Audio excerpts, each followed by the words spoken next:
Hello friends, welcome back to our channel Padhle with Shaurya. तो आज की इस वीडियो में हम लोग पढ़ेंगे class 6 NCERT civics chapter 5 rural administration. तो यानी कि आज की इस वीडियो से हम लोगों को जो क्लास 6 है वो जो सिविक्स है उसको हम लोगों ने चैप्टर 5 को आधा कंप्लीट कर लिया था। आज हम लोगों को the work at the police station से स्टार्ट करना है। तो चलिए शुरू करते हैं। When they reached the police station, Mohan went to the person in charge, station house officer or SHO, and told him what had happened. He also said that he wanted to give the complaint in written. The SCO rudely brushed him aside, saying that he couldn't be bothered to waste his time writing down minor complaints and then investigate them. Mohan showed him his injuries, but the SHO did not believe him. यानी कि जब मोहन लोग पहुंचे कहाँ police station में, तो मोहन ने जाते ही पर्सन इंचार्ज से बात करी। पर्सन इंचार्ज मतलब कि स्टेशन हाउस ऑफिसर या SHO, और उससे जाकर के बोला कि जो जो उसके साथ हुआ, लड़ाई जितनी भी हुई रघु के साथ, वो सब बताया और बोला कि उसे जो कंप्लेन है वो रिटन फॉर्म में चाहिए। किसने कहा? मोहन ने कहा। तभी जो SHO था उसने एकदम रूडली बोला, अरे नहीं, मेरे पास इतना टाइम नहीं है कि ये सब माइनर छोटी मोटी कंप्लेंट्स लिखूं। तो फिर जो मोहन था उसने अपनी जो चोट वोट लगी थी वो सब क्या SHO को दिखाई, लेकिन फिर भी जो SHO है वो उसने बिलीव नहीं करा। Mohan was puzzled and did not know what to do. He was not sure why his complaint was not being recorded. He went and called his neighbors into the office. They argued strongly that Mohan had been beaten up in front of them, and had they not rescued him, he would have been injured very seriously. They instead that the case be registered. Finally, the officer agreed. He asked Mohan to write down his complaint and also told the person that he would send a constable the next day to investigate the incident. तो क्या होता है कि जब मोहन काफ़ी परेशान हो गया कि SHO जो है वो उसकी बात मान ही नहीं रहा कि उसको चोट लगी है कि नहीं लगी, तभी मोहन ने अपने पड़ोसी को बुलाया जिसने देखा था मोहन को मार खाते हुए। तब वो पड़ोसी आया और उसने बोला कि नहीं नहीं, मोहन मार खाया है, बहुत ज़्यादा मार खाया है। तब जाकर के जो SHO है वो आर्ग्यूड हुआ, उसके एग्री करा। फिर उसने मोहन को कहा कि अपनी कंप्लेन रिटन फॉर्म में लिखो। तब मोहन ने क्या अपनी पूरी कंप्लेन लिखी और अगले दिन एक कांस्टेबल के साथ उस मैटर को इन्वेस्टिगेट करने को कहा। तो यहाँ तक तो हम लोगों ने ये जो हमारा टॉपिक था the work in the police station, ये तो कंप्लीट होता है। और अब हम लोग चलते हैं नेक्स्ट टॉपिक की तरफ, जो कि है maintenance of land records. You saw that Mohan and Raghu were arguing hotly whether the common boundary of their fields had been shifted. Isn't there a way by which they could have settled this dispute in a peaceful manner? Are there records that show who owns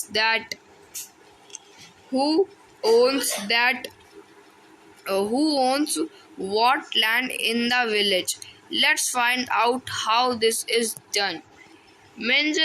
Measuring land and keeping the land records is the main work of the Patwari. The Patwari is known by different names in different states. In some villages, such officers are called Lekpal, in other Kanungo or Karamchari or village officer, etc. We will refer to this officer as Patwari. Each Patwari is responsible for a group of villages. The Patwari maintains and updates the records of the village. So यहाँ पे क्या हुआ कि जो मोहन और जो रघु हैं वो सब क्या मतलब कि उनमें जितना भी आर्ग्यूइंग हो रहा था काफ़ी हेटली हो रहा था और वो सब यही बातें हो रही थी कि इसने जो बंड है बाउंड्री से शिफ्ट करा कि नहीं करा, करा कि नहीं करा। और जो तभी एक ऑफिसर होता है जो कि क्या लोगों की जो कितनी भी लैंड होती है उन्हें मेज़र करता है, तो उसे हर एक डिफरेंट स्टेट में उसको डिफरेंट नाम से जाना जाता है। जैसे कि कुछ विलेजेस में उसे लेखपाल कहा जाता है, कुछ विलेज में कनुंगो और कुछ में कर्मचारी और विलेज ऑफिसर कहते हैं। हम लोग अभी क्या इसको पटवारी के नाम से जानते हैं कि पटवारी है, हम लोग पटवारी के नाम से इसको बात करते हैं, ठीक है। तो अब क्या हुआ कि the map and the corresponding details from the register on the next page are a small part of the records kept by the पटवारी। यानी कि जो मैप होता है लैंड का और जो corresponding डिटेल्स होती हैं ये सब रजिस्टर होती हैं पेज में, ठीक है। लेकिन ये सब तो एक छोटा पार्ट होता है रिकॉर्ड्स, उन रिकॉर्ड्स का जो कि पटवारी क्या अपने रजिस्टर में अपने रिकॉर्ड्स में केप्ट करते हैं यानी कि रखते हैं।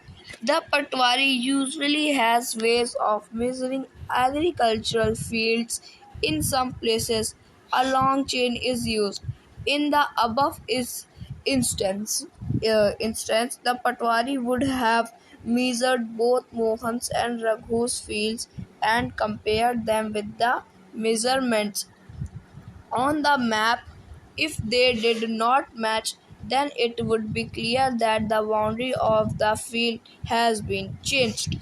यानी कि जो पटवारी है वो यूजुअली क्या करता है कि जो एग्रीकल्चर फील्ड है उन्हें क्या मेज़र करता है और मेज़र करके क्या पता कराता है कि किसकी लैंड कितनी है और कितनी नहीं है।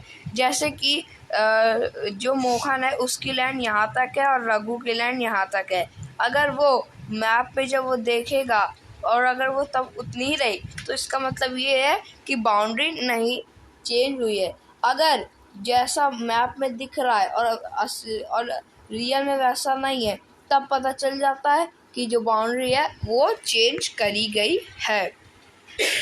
The Patwari is also responsible for organizing the collection of land revenue from the farmer and providing information to the government about the crops grown in this area. This is done from the records that are kept, and this is why it's important for the Patwari to regularly update these. Farmers may change the crops grown on their fields, or someone may dig a well somewhere, dig a well somewhere, and keeping track of all this. This is the work of the revenue department of the government. यानी कि क्या होता है कि जो पटवारी है वो क्या जो किसान होते हैं उनकी इस बार कितनी फसल हुई, कौन सा क्रॉप है उसकी फसल हुई, वो सब जो पटवारी हैं वही यही सारी खबर सरकार तक पहुंचाते हैं। और जो फार्मर जो अपनी क्रॉप चेंज कर देते हैं, इस साल दूसरी क्रॉप लगाते हैं, ये भी क्या बातें पहुंचाते पटवारी किसके पास, गवर्नमेंट के पास पहुंचाते हैं। कैसे, जैसे जो रेवेन्यू डिपार्टमेंट होता है गवर्नमेंट का उनसे लेकर, और जो डिपार्टमेंट का जो सुपरवाइज होता है द पटवारीज वर्क, ठीक है। All states in India are divided into districts for managing matter relating to land. These districts are further subdivided. These subdivision of district are known as by different names such as Tehsil, taluka, etc. At the head is the district collector, and under her are the revenue officer, also known as tehsildars. They have to hear disputes. They also supervise the work of the patwaris and ensure that records are properly kept and land revenue is collected. They make sure that the farmer can easily obtain a copy of their record. Students can obtain their caste certificates, etc. The Tehsildar's office is where land disputes are also heard. फिर क्या होता है कि जो India है उसमें जितने भी स्टेट्स हैं वो सारे स्टेट्स क्या बहुत सारी डिस्ट्रिक्ट में क्या डिवाइडेड है। जैसे एक यूपी है, उत्तर प्रदेश में कितने सारे डिस्ट्रिक्ट हैं? 75 डिस्ट्रिक्ट हैं। यानी कि एक हो गया हमारा इंडिया डिवाइडेड है 28 स्टेट्स में। उनमें से हम एक स्टेट ले लेते हैं, कौन? यूपी कितने डिस्ट्रिक्ट में डिवाइडेड है? तो वो डिवाइडेड है 75 डिस्ट्रिक्ट में। ठीक है, अगर हम लोग यूपी की कोई एक डिस्ट्रिक्ट को ले लेते हैं तब हम लोग उसमें देखेंगे कि उसमें भी कई सारे पार्ट है जिन्हें क्या उसे डिवाइड करा गया उस डिस्ट्रिक्ट को। तो ये सब बहुत ही ज़रूरी होता है सरकार के लिए कि हर चीज़ को डिवाइड कर देना, ताकि जो भी लोग हैं जो काम करते हैं यहाँ पर हर एक ज़िले के, उनके लिए काम करना आसान हो जाए। जैसे कि जो पटवारी है यानी कि जो लेखपाल है वो क्या काम करता है? जो लैंड रिकॉर्ड्स होते हैं लोगों के वो सब क्या वो रजिस्टर करता है सबको। उनकी जो असली लैंड है यहाँ तक ही वहाँ तक है जितनी भी है वो सब कौन? वो लेखपाल या पटवारी बताता है। उसी तरीके से क्या आता है? तहसीलदार होता है। तहसीलदार कौन होता है?